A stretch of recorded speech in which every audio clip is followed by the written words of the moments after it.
Good morning, distinguished members of the Holistic Business Solutions. I'm here to take part in the technical assessment for the position of Project Officer, Brave Nigeria Project. My name is Ummulkalthum Mohammed Ali, and I've been shortlisted as one of the candidates for this position. The first assessment question is a case study that asks that if I am selected as the project officer, how would I go about establishing myself vis-a-vis implementation-wise, as well as with stakeholders, either in the Bank of Industry office, field officers, consultants, service providers, and the like. I know that project implementation in the first year is quite slow because structures have to be put in place, but I would like to do my best during the first 3 months to make sure that I assemble a strong team who develop team spirit in order to carry out a project implementation in a harmonious setting and also in a very good atmosphere to make sure we achieve the objectives and subsequently the goals of the project. We would start by reviewing the operation manual and understand it in total.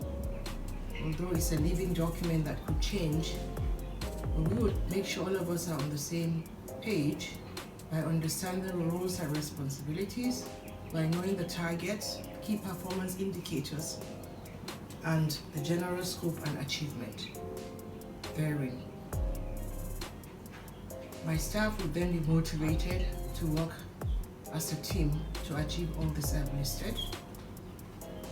During this time as well, based on the budget and the resource allocation, we will come out with a work plan that will cover the first 6 months of the project and do our best to achieve it through regular reporting and monitoring vis-a-vis the directions from the monitoring and evaluation officer. We'll come out with templates for reporting and make sure that it is as concise as possible. On the other hand, communication is very key. We will make sure that our stakeholders are brought on board.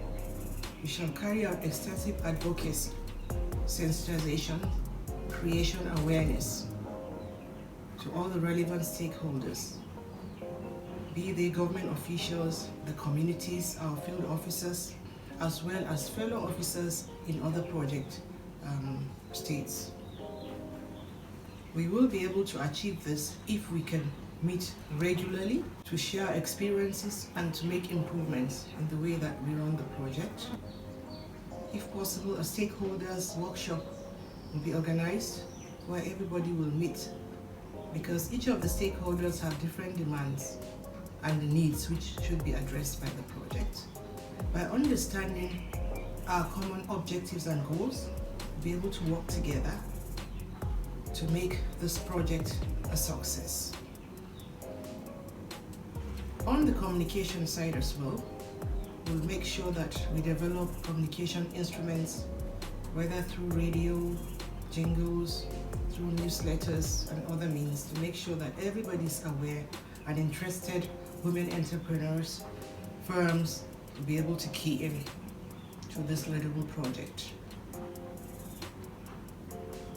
As well as these areas, activities I've outlined, we could also have our first implementation workshop where project staff across the states will come in together and have a common understanding so that we can start on the same footing.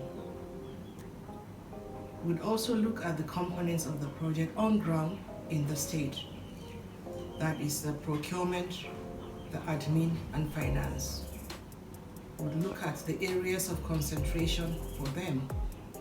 For instance, finance will know the threshold of spending for certain goods, services, and works. We also open bank accounts for the project with mandates. Would also, at this stage, take stock of our staffing and be able to do a skill gap analysis in conjunction with consultants so that appropriate training can be given in the areas lacking. At this junction, I would like to say that monitoring and evaluation is very important because we need to give a feedback through regular communication to management for decision making and correction of areas that are maybe giving us cause for concern. This we hope to achieve within the first 3 months of implementation, Lord willing. During this period also, the first 3 months, we hope that we'll be able to establish a database for consultants and service providers to work with the project, as well as a database of potential leading firms and business associates that could benefit from the project. All this will be done with due consultation with the relevant units within the project. And we hope when we do this, we'll be able to really step into implementation because we need all this group to come in together. I think with this much, if we can achieve during the first 3 months, we will be able to start the project ball running. The second question is asking that for us to do this, for us to do appraisals of intending firms and business associations, what would be the key criteria that will determine the ability of these firms to impact their value chains? To my mind, I think that a viable entity that is already in close contact on a commercial basis, that is an entity that has commercial linkages with MSMEs, especially women groups, would be priority for us. This is because if the institutions are not viable, this will lead to diversion of the grants as well as mismanagement of the funds.